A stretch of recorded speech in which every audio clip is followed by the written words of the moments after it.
Bonjour, nous allons poursuivre nos apprentissages dans le chapitre 7 sur les récepteurs sensoriels en parlant de l'oreille. Donc l'oreille, bien sûr, qui est responsable du sens de l'ouïe. Donc on va commencer en parlant de l'anatomie de l'oreille. Donc l'anatomie de l'oreille, d'abord, se divise en 3 sections. Donc, on a ce qu'on va appeler l'oreille externe, ici, donc qui est toute cette section-là. On a l'oreille moyenne, qui est vraiment ici, donc pas très large. On voit le tympan, on voit des petits os et une autre ouverture ici, là, dont on verra la fonction plus tard. Et finalement, on a ici, complètement à l'intérieur, bien l'oreille interne. Donc, on divise là en 3 sections pour l'anatomie de l'oreille. Donc, on va commencer par l'oreille externe en voyant 2 structures principales. La première, c'est ce qu'on appelle le pavillon de l'oreille. Donc, le pavillon de l'oreille, c'est ce qu'on voit à l'extérieur. Et le pavillon de l'oreille a une forme un peu étrange, donc vraiment avec plein de creux et de bosses. Mais cette forme-là, elle a vraiment une utilité. Donc, il faut comprendre que pour l'humain, ben, c'est pas possible de bouger ses oreilles pour déterminer d'où vient le son. Donc, c'est pas juste l'humain qui est comme ça, il y a d'autres animaux. Mais il y a plusieurs animaux qui, eux, sont capables de changer l'orientation de leurs oreilles pour percevoir d'où proviennent les sons. Donc, on peut penser par exemple au chat, au chien, au cheval, donc des animaux de compagnie qu'on connaît bien. Donc, ils peuvent orienter leur oreille pour percevoir le son. Donc, chez l'humain, c'est pas possible. C'est plutôt la forme de l'oreille qui va aider à déterminer d'où vient le son. Donc, en plus de la forme de l'oreille, donc la forme de l'oreille va faire ce qu'elle va faire, là, elle va canaliser les sons, va les refléter et va les envoyer vers ici, qu'on appelle le conduit auditif. Donc, les ondes sonores vont voyager ici dans le conduit auditif jusqu'au tympan. Donc, la forme de mon oreille, oui, est importante, mais aussi le fait que j'ai 2 oreilles. Donc, le fait que j'ai 2 oreilles, ça me permet de déterminer d'où vient le son, juste par la position des 2 oreilles. Donc, par exemple, si un son provient de la droite, ben, l'oreille droite va percevoir le son un peu avant l'oreille gauche, ce qui fait que le cerveau va interpréter et va savoir que comme cette oreille-là, la droite, a réagi en premier, ça veut dire que le son provenait probablement de la droite. Si le son vient d'en arrière, c'est vraiment la façon dont le son va arriver sur l'oreille qui va nous renseigner que le son vient de derrière nous. Donc, l'importance des 2 oreilles là, est vraiment là pour indiquer là, la direction d'où provient le son. Donc, quelqu'un qui a une surdité dans une seule oreille ou qui a une oreille qui ne fonctionne pas bien, ben, va effectivement avoir de la difficulté à identifier d'où provient le son, de la gauche, de la droite, en haut, en bas ou peu importe. Donc, je vous invite à ce sujet-là à aller voir une vidéo là qui va suivre celle-ci, où on vous illustre là comment le pavillon de l'oreille fonctionne et où aussi on vous suggère une petite expérience là assez simple qui modifie la forme de votre pavillon d'oreille et qui montre là que ça devient difficile de voir d'où provient le son.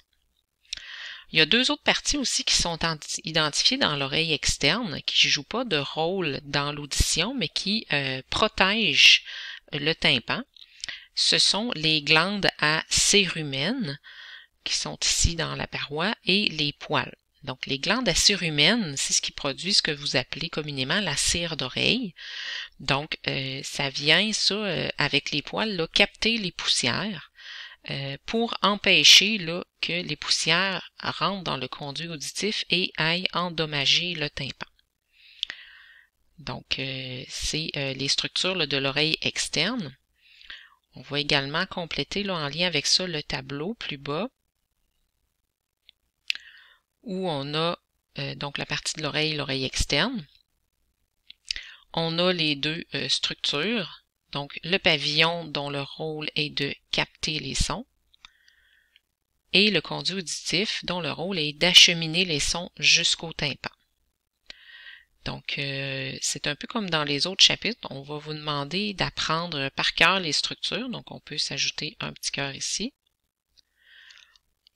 Également ici, donc être capable de les nommer et de les identifier. Pour ce qui est des fonctions, on va plutôt vous demander, comme on l'a fait précédemment, d'être capable là, tout simplement d'associer la fonction à la bonne partie. Donc, le conduit auditif, dans le fond, tout son travail, c'est d'acheminer le son jusqu'au tympan. Donc, ça évite que le tympan soit directement à la surface du crâne. Donc, il est un petit peu plus loin, ce qui fait que ça l'évite là, de l'endommager.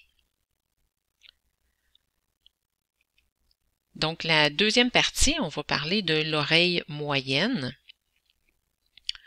Donc, l'oreille moyenne commence ici avec une partie que vous connaissez probablement, qui est le tympan.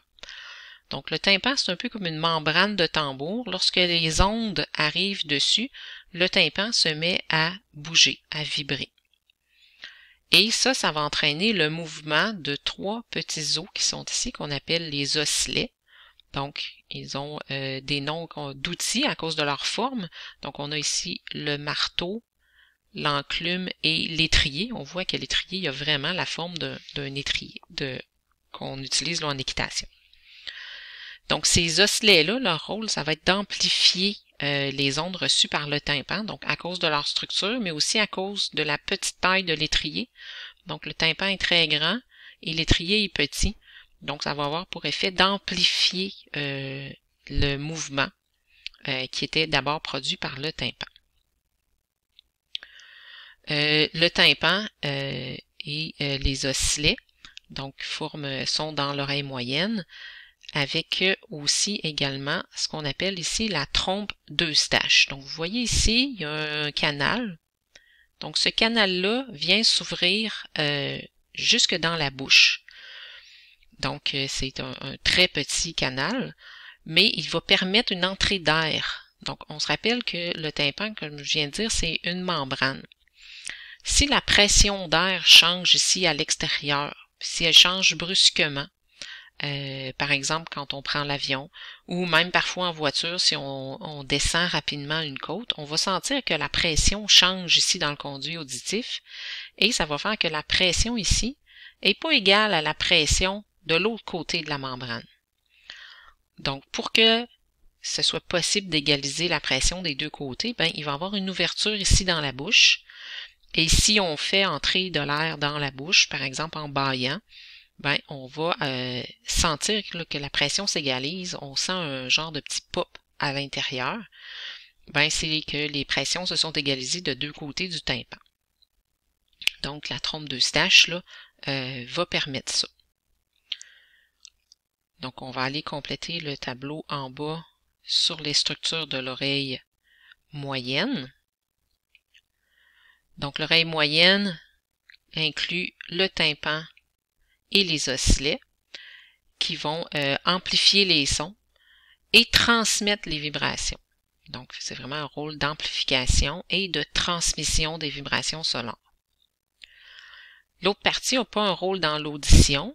Par contre, elle va être importante, la trompe d'Eustache, pour équilibrer la pression là, de chaque côté du tympan.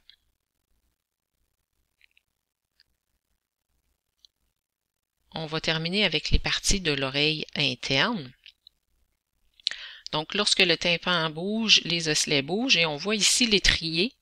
Dans le fond, l'étrier, lorsqu'il bouge, il va venir effectuer une pression dans un liquide. Il faut comprendre qu'ici, à l'intérieur de l'oreille interne, il y a des liquides. Donc, en appuyant sur le liquide, ça vient déclencher ni plus ni moins qu'une vague à l'intérieur ici du liquide. Donc, cette vague-là va se propager dans le liquide et à l'intérieur d'une structure ici qui est comme un tourbillon ou comme une coquille d'escargot, si on veut. Donc, une structure qu'on va appeler la cochlée. Donc, à l'intérieur de la cochlée, ici, il y a des petites cellules en forme de cils. Et ces cellules-là vont être déplacé par les vagues qu'il y a dans la cochlée.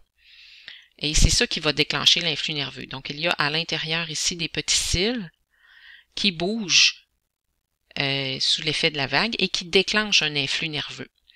Donc, il y en a des cellules qui sont spécialisées dans les sons plus graves, d'autres dans des sons plus aigus. Donc, ça dépend de l'endroit où ils sont situés à l'intérieur de la cochlée.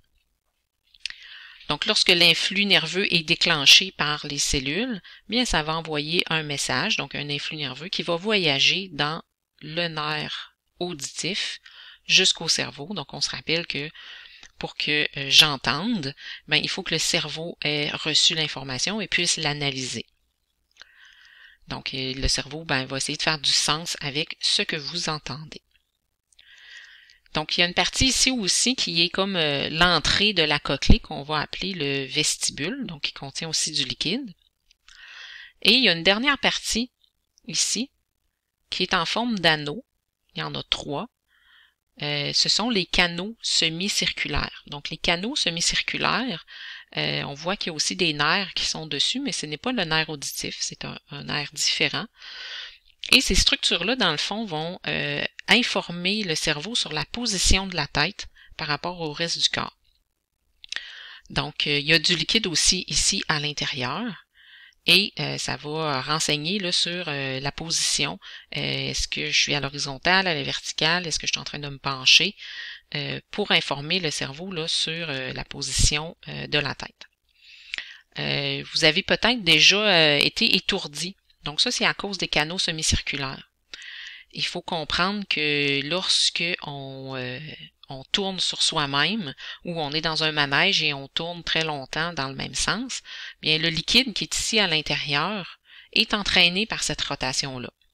Et si on arrête soudainement de tourner, ben ce liquide-là, il n'arrête pas de tourner tout de suite. C'est un peu comme dans une chaudière, si je commence à tourner le liquide et que j'arrête brusquement, ben ça va prendre un petit moment avant que le liquide à l'intérieur arrête de tourner. Ben c'est le même principe. Si mon liquide, lorsqu'il s'est mis à tourner, ça prend un petit moment avant qu'il s'arrête. Donc, c'est ce qui donne la sensation d'être étourdi.